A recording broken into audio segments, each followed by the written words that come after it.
So when I went into my surgeon, I could tell you my mindset shift hadn't actually fully occurred yet because I don't trust myself to do this properly. I want you to do whichever one is absolutely permanent. The all or nothing mentality. Yes. Surgery was a starting point and then I stalled, I'm gonna say November. Even with a gastric bypass? Even with a gastric bypass. You stalled? I stalled. At how much weight? 225, and that was November of 24. I then knew something had to change. Hi, and welcome to Love Practice Progress. My name is Anjelis. My name is Andrea. And today we are going to get to know Andrea. Yes. Hi. Hello.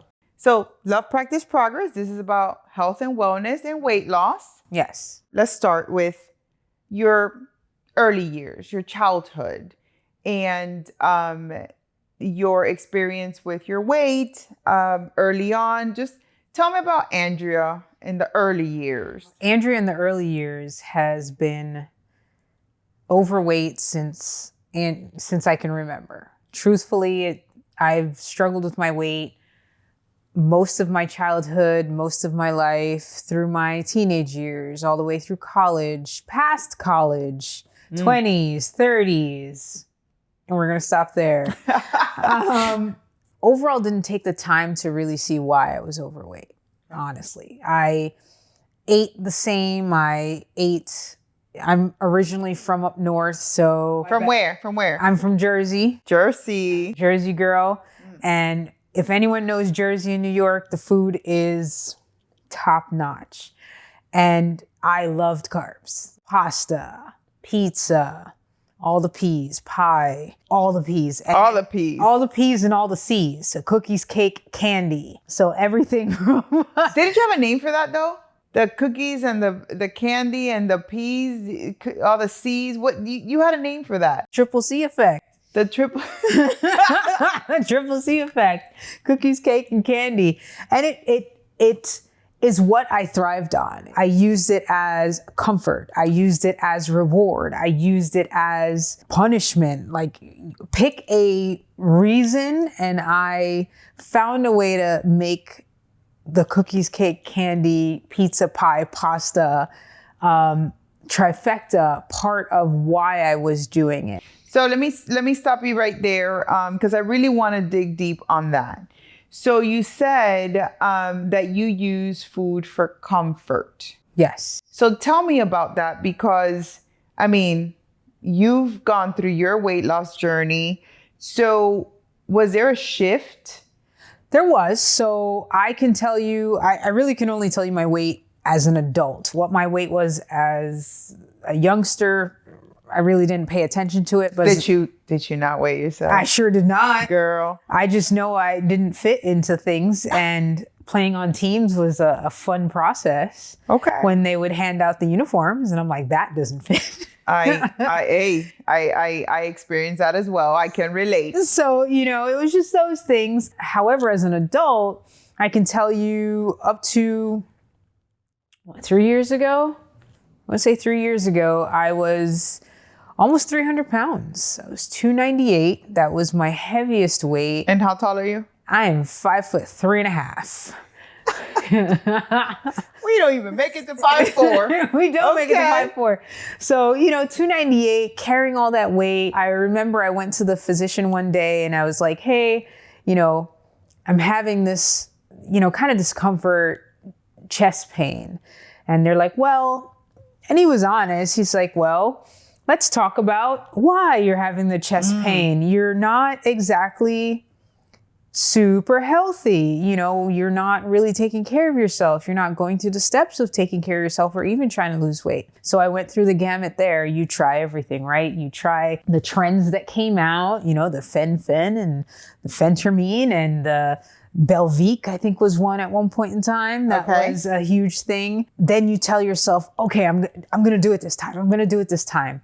And then I'd fall off and I would go back to the comfort food because I had a bad weekend or just didn't really take care of what I needed to. I will tell everyone the one thing I did learn through my journey is recovery time, and when I say recovery time, I mean sleep time, is so important. I used to have a schedule that most people would not wish upon anybody. And that plays a large part in...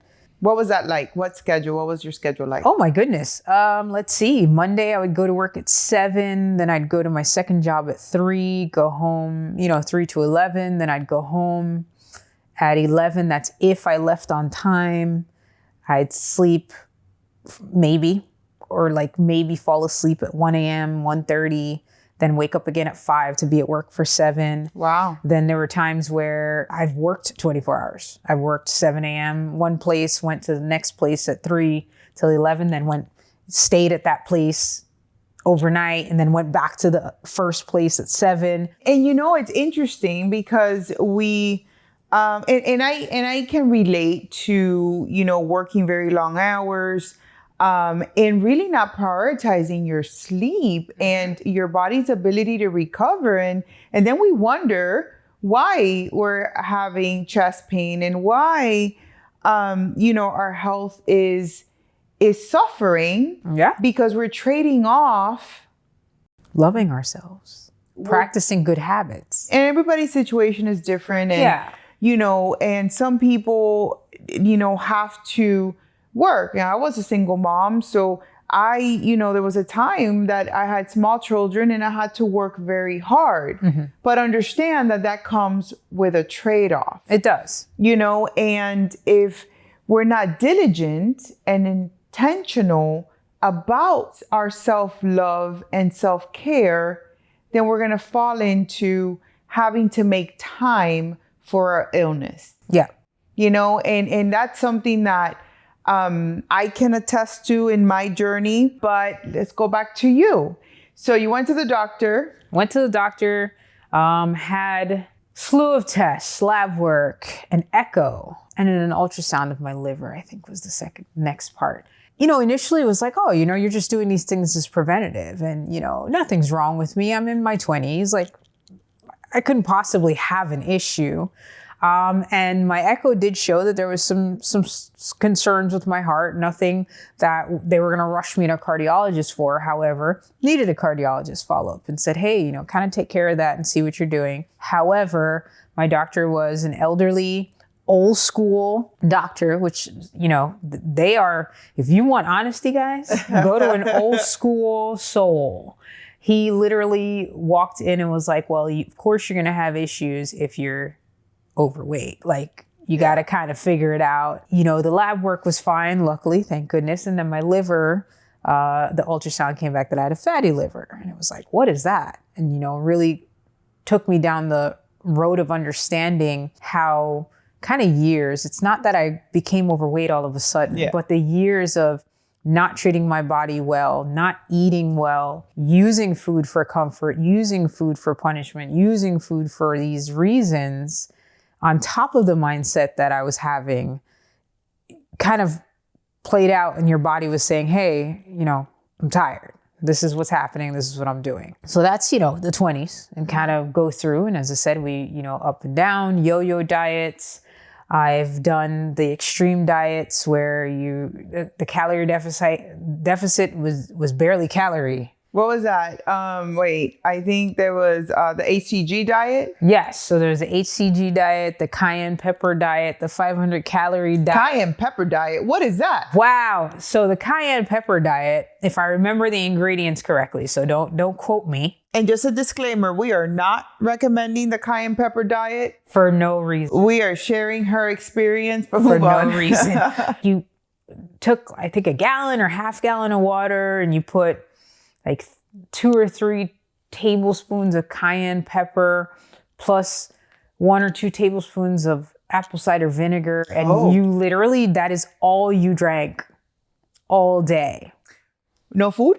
No food. Well, no wonder. That doesn't work. Well, you lose weight. Well, of course, you're not nourishing your body. You're not intaking any calories. So in essence, of course, you are in a calorie deficit, But that I cannot imagine is sustainable. It is not sustainable, and you get very delusional. And I could tell you, delusional becomes a true strong suit. I think I did that for 2 days.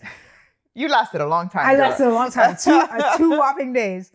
And just, I was like, this is crazy. Somebody please get me a burger. And I think, and actually, no, I do remember, because I remember where I was working when I was doing that. There was a Checkers. Oh. As soon as I cut it off and I was like, this is ridiculous. That was the first place I went. I was like, I need comfort and nutrition for what I've done to myself. Yeah. That was in my 20s. Let's circle back on that, right? So here's an example of extreme restriction, unhealthy restriction, limiting food. Yes.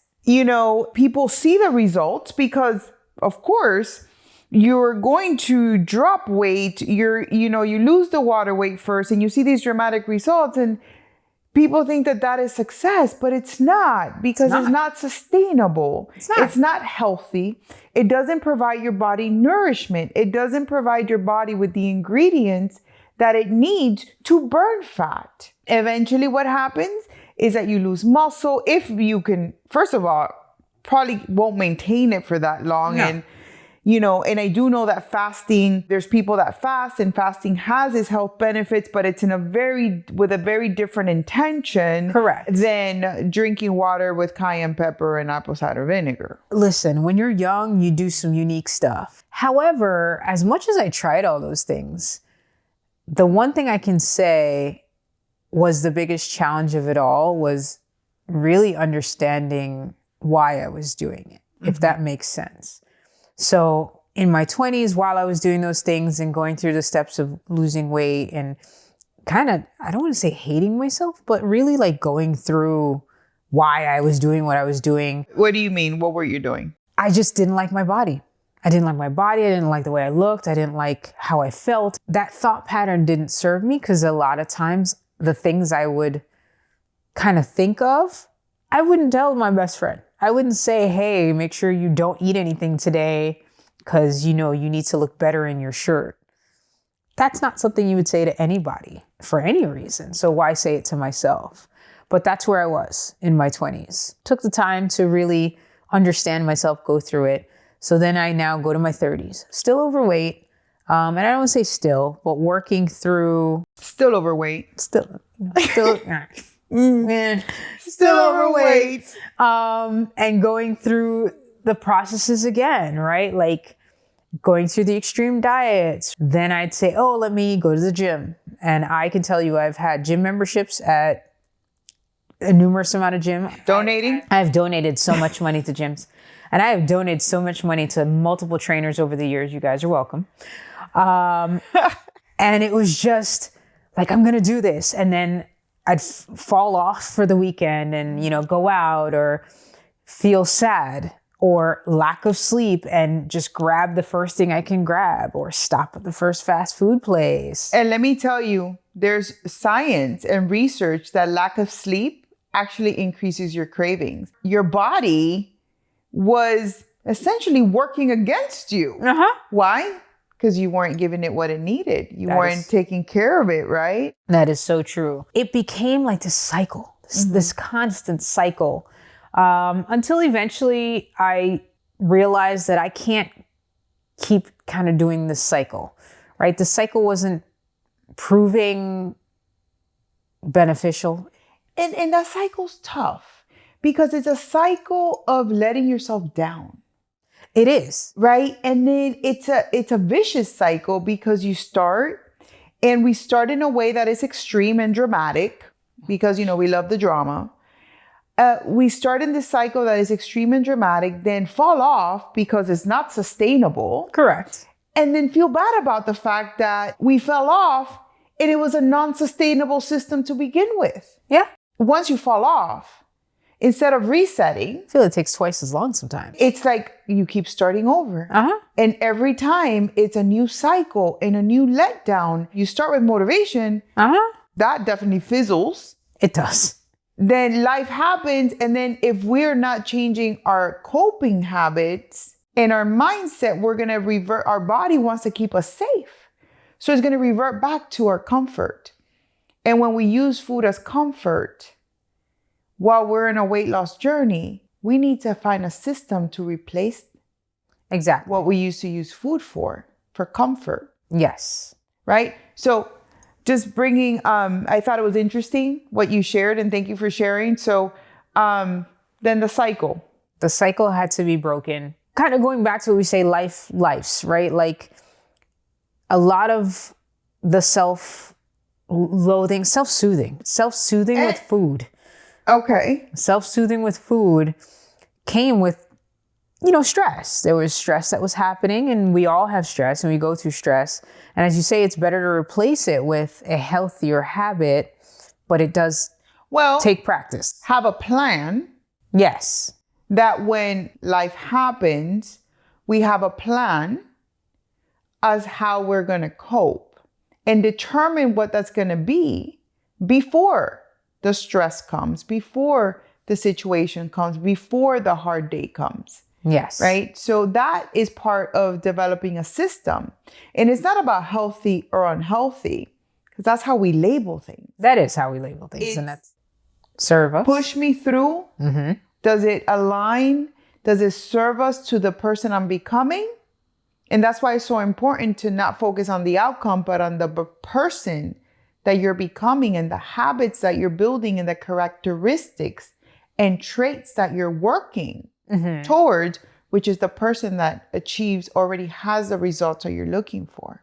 I can't recall what I had seen or where I was at the moment, but I do recall reading or looking at something that it says, are you the person that you intend on being at this time? And it's like, that's like an aha moment. And I remember in my late 30s that I was just like, I want to become the person who cares for themselves and does what's best for themselves and promotes the best foot forward as we go. And that's where I went into the next step, which is surgery. Oh, I wanted to do weight loss surgery. And I literally, like, as I said, I'd donated tons of money to multiple gyms, and I've donated and paid lots of personal trainers. I remember going to my surgeon, and I was referred to him from someone that had the surgery and looked amazing. And I was like, wow, like, look at what you've done. Are you going to the gym? Did you change something? And they're like, no, I had surgery. Plus, I'm going to the gym. And I was like, oh, awesome. I do recall the night before or 2 nights before my appointment, I said to myself, I said, I am aware and I trust myself and I trust this is going to work this time, but it's me that needs to change. It's me and some of and good amount of my habits that need to change. And I need to trust that I will stick to these habits and stick to what I need to do. And he has a whole program, which I absolutely respect. I don't know if all surgeons go through this. This was the surgeon that I was referred to, so I went through his process. But you have to go through like a psychological evaluation, and you have to go through a nutritionist. I had to see him every month for, I think, 3 or 4 months before my surgery date could even be set. And it was more that he wanted you to understand. He's like, listen, I'm not just doing these surgeries for people to have a quick fix. He's like, I want you to really understand that something's got to change, and you have to be ready for that change and understand where that's going to go. So that's an interesting concept because, I also had bariatric surgery twice. And my surgeon told me the same thing. But it's up to me. But I didn't believe it. Really? I generally thought that I can go cut half or 85% of my stomach off. And just because of that, because no longer am I going to be able to eat as much, I was going to be able to lose weight. And does it happen initially? Of course. But then you stall because at some point, your habits with the new stomach size catches up to you. It does. It's interesting that you felt that you generally believe that, and that's great awareness. So how did that go for you? It went well. Initially, I, ended up having my surgery, and I lost, when I went into surgery, I think I was 275, 278. And it was great. I got down in, I want to say 4 months, maybe 5 months, I was down to like 230, 240. I want to say closer to 240 because, of course, his whole thing is slow, consistent weight loss. And then I stalled. What do you contribute that stalling to? Really, as you said, like your body catching up to you. And then were you pushing? Was I pushing? And I wouldn't say were you. Was I pushing myself to become a healthier person, or was I just expecting the surgery to do it all? I couldn't eat a lot. However, would I try to eat more? So do you feel you were still, in a way, using food for comfort? I was. So when you do the surgery, so I know you said you had the lap band and gastric sleeve. So I had the lap band, and that was uncomfortable. It worked for some people. For me, it did not. I remember a time where I was out. I was out in a work event, or I was out with some friends. And man, this pissed me off. I'm not even going to lie to you. I was having salad. Warning of TMI. I ate the lettuce and food would get stuck. So the food would get stuck, and it was lettuce. So the fact that I was attempting to make a good choice, and then it backfired on me and it got stuck. And when I tell you that projectile vomiting at the table, oh gosh, that I caught with my hand. Yeah, no. Yeah. And then on top of that, I wasn't losing weight based on my own behaviors and habits and choices, not because of the lap band, but because of my choices. Yeah. I couldn't probably eat, or there was food that didn't settle well with me. But guess what I was doing? I was drinking my calories. Oh, drinking calories? That is a fun addition. So I learned to drink my calories, and that was probably added to my stalling. That was probably why you stalled. Yeah. Oh my goodness. Or definitely a large contributor, because it doesn't matter how it comes. It's still calories. So that's an interesting concept, drinking your calories and circumventing those tools that I went under anesthesia to get. So that was an interesting time in my life. Definitely a testament that if the tool is not supported by lifestyle changes and mindset, even putting a hard band around your stomach does nothing. I wouldn't say it does nothing, but it can backfire. Throw up. Yeah. There's multiple different surgeries, and obviously your surgeon, disclaimer, we're not saying to do any which one if that's something you want to do, but there are multiple different ones, and they all have their benefits as well as risks as well as negatives. I'm going to say everything. I mean, everything. That's everything in the world. Yeah, has its benefits and also has its risks. 100%. Yeah. So when I went into my surgeon, I could tell you my mindset shift hadn't actually fully occurred yet, because I still sort of didn't trust myself. And I will say it like this, is that I walked in and I had my appointment, and he explained, all the options. And he's like, we'll determine which one's best, so on and so forth. And I was like, no. I was like, I'm going to tell you, because I don't trust myself to do this properly. I want you to do whichever one is absolutely permanent. Oh, so the all or nothing mentality. Yes. Just coming through to get it done. And that's the only way it's going to be done. And sometimes it's really not. I'm super happy with my outcomes, right? But you also have to provide some clarity around your current outcomes, because we're still in the surgery part. Yeah. And we are not going to say you got your outcomes from just the surgery. No. The surgery was the starting point. Surgery was the starting point, and then I stalled, I'm going to say November Even with a gastric bypass? Even with a gastric bypass. You stalled? I stalled. At how much weight? 225. And that was November of 24. I then knew something had to change. And it was when I was introduced to actually exercising, actually, you know, like not just donating to the gym, but physically going to the gym, became part of how you can get to the, I don't know what to call it, destination, the continuation of my journey. How you can make progress.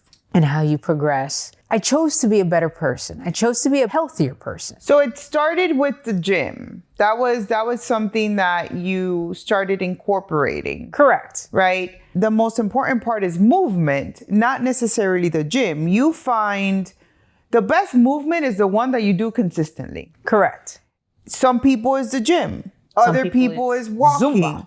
Other people is running. And I admire people that run. Oh, yeah. I'm still working on becoming the type of person that enjoys running, but it's a work in progress. I was going to work on a Sunday morning and I would see the people running and I would look at them, even now where I've, transformed my life. But I always remember having this thought. I'm like, you wouldn't catch me running unless I was running from somebody. Absolutely. So it's like, who they running from? Hey, much respect to the runners out there. I am working towards becoming that type of person and the type of person that really enjoys running.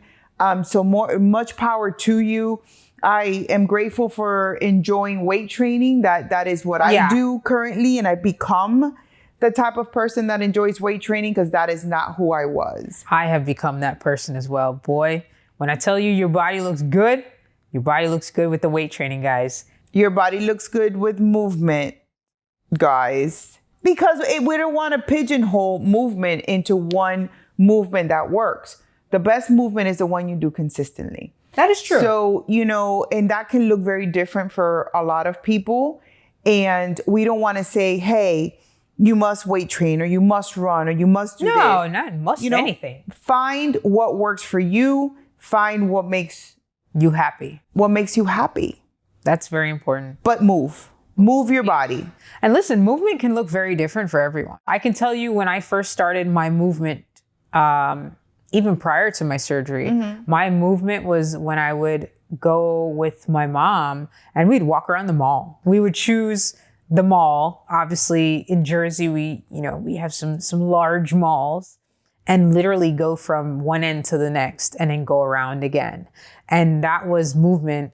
For me at the time, it was extremely enjoyable movement, window shopping, talking, laughing, so on and so forth. And that is very valid. That is very valid movement because you enjoyed it. And that means that you would do it and you would do it consistently. Yeah. I remember when I started my journey, I don't recommend this, but I started at the trivial 10,000 steps. I'm going to do 10,000 steps. And I was very committed and motivated at that time. And I had about 9,000 steps on my watch. And I was walking around my room until I got to 10,000 steps. Was I using the tools available to me at that time? Yes, in terms of my steps, in terms of increasing my movement. However, it was a dramatic overhaul. Yeah. Because I was coming from 4,000 steps and now moving to 10,000 steps is not realistic, right? It's not a small incremental change. So a better strategy that I've learned is, you take an average. If your average is 4,000 steps, then our goal, let it be 4,500 or let it be 5,000. Yeah. And like then you can't jump to the extreme. Right? Because then it's not sustainable. So that's the kind of stuff that we teach our clients is like, hey, let's level set. Let's know what our average is and then small incremental changes that are sustainable. Yes. And that is definitely see an outcome from that. If you stick to it. I've become the person that enjoys working out on a consistent basis. I don't want to say every day because it may not always be every day, but it's on a consistent basis. And that's something that is important to me and important for me to continue becoming the person that I am. And that's okay, right? The goal is not to be perfect, is to make progress. And even for people that are physically active and weight train, or move, rest and recovery is also important. So listening to your body and giving yourself grace and being intentional about not intentionally skip or unintentionally skipping 2 days in a row. Yeah. 2 meals in a row, 2 workout days in a row, whatever it may be. Mm-hmm. Right. And that's another reference to Atomic Habits, where a rule of not skipping 2, whatever you want to apply it to. 2 meals, 2 days, 2 workouts, small incremental changes that compound over time. It definitely does work, everyone. It definitely works if you and once again, kind of going back to give yourself grace, that if you do, I'm at a meal and I've had a great, what I feel is a healthy, sound meal. The question is does it fit within what you're doing? Now, look, let's be real. There's food that are more nutritious than others. Of course. That there's no argument there. What makes something healthy? Now, there's something that may be more nutritious than another choice. There's something that may be more, have a higher calorie density than others. And there's food that fits into our plan or macros or goals, and food that doesn't. If you do make a choice, a conscious choice, to have something, do something, or consume food that doesn't align with your goals, then come from it from a place of curiosity, rather than judgment, rather than blaming, rather than self-hatred. Yes. Or finger pointing, that you say, hey, that's interesting. It's interesting that I made this choice. And understand what comes up for you. And have that awareness without judgment. And that took a minute. Grace. Yes. That took a minute to really get to that, where the self-awareness. And I feel sometimes people don't realize what self-awareness is. Over time and over this last year, I have been challenged to really understand self-awareness, that exactly as you said, I sit down and I make a choice for dinner, or I sit down and make a choice for anything. And just really being able to say, like, I chose this because A, or I chose this because of B, and being self-aware that that is the internal choice, internal dialogue that I've had. And it's not coming from a place of kind of beating myself up or why did I do that? And I shouldn't have done that. I really could have made better choices. It's just going, okay, I chose this meal. I enjoyed this meal. However, it doesn't ruin all your progress. Yeah, it doesn't ruin what I've done. What's left in my bank? So if that took up chunk of my bank, we're going to say we have $1,600 in our bank account. Sure. And I've decided to have a meal that is $700. Self-awareness tells me I'm well aware, or I'm aware that this meal is $700, and I've decided to choose it, but I'm aware that it's $700. Sure. And you're willing to make that trade-off, that's fine. But let's say it's not even $700. Let's say it's $2,000 and you overdraft. Even then, it doesn't ruin your progress. As long as you choose to continue following your system, your next decision, your next choice, your next meal, your next workout. You didn't get to 298 pounds by eating one Checkers meal. Not at all. Exactly. It compounded over time. Absolutely. And that is the same thing. You are not going to ruin your progress that you've made because you have one meal that is true. Over your budget. If you continue making the same choice and allow it to compound over time, yes, then you will. Then you're going to see changes. And maybe not in the right direction. You're definitely going to see changes, right? Because you have a surplus. But one meal that you decide to enjoy is not going to knock you off and just delete all the progress that you've made. And that's why not having or getting away from all or nothing mentality is so important. Coming from a place of love, coming from a place of empathy towards yourself and grace, continuing to practice those habits, those choices that align with the progress that you're looking to make. It's more, does it serve me? Does it not? Is this leaning towards my goal? Is it not? Well, is it pushing you forward? Is it pushing you forward or is it not? And if you choose to do it anyway, that's fine. Accept it, enjoy it, move on, and keep moving forward. Correct. It's not restarting, it's resetting. It's definitely okay to hit the reset button. And you definitely gotta wait till Monday. No. Start. Next meal, next everything. But yes, I will definitely say the shift has happened and I appreciate the shift and I love myself. I do. I love myself. I love the progress that I've made. I'm not too hard on myself. And just keep moving forward. Right now, I can tell you I am happy in my journey and happy where I am. I can say from what I can remember when I did weigh myself when I was a kid, guys, when you had to do that presidential physical fitness. So I vaguely remember a weight or two. I am the weight that I was in 5th grade. Wow. At this moment. And that is, I think, an amazing feat. You know, it's so interesting you say that because I've also struggled with my weight for all my life. And I've shared this. I was an athlete throughout middle school and high school.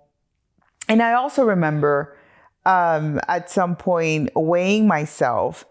And that's why your lens is so important, because I weigh more now than I did as a teenager and still saw myself as overweight and, I don't want to offend anybody, but as fat. Mm-hmm. When that was actually not true. It was because I was comparing myself to other people. It's because I was comparing myself to what beautiful was at the time. And that was the lens that I was using to very harshly judge myself. Comparison is the thief of joy.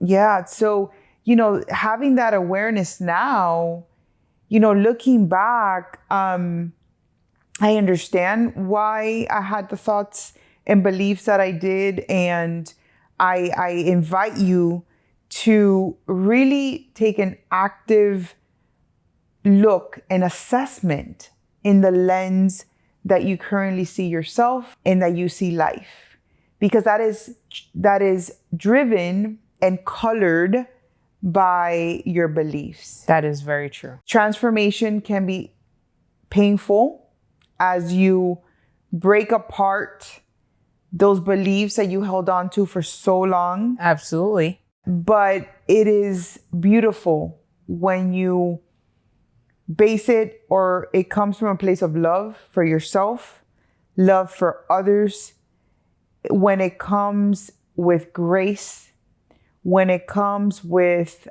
empathy towards yourself, and when it comes with a commitment to become the best version of yourself. And sometimes we don't have the self-love to do it for ourselves, but it can start by doing it for those people around us that we love and care for. And with time and with practice, it'll progress to loving yourself to health. As long as we practice, or focus, better yet, focus on progress, not perfection.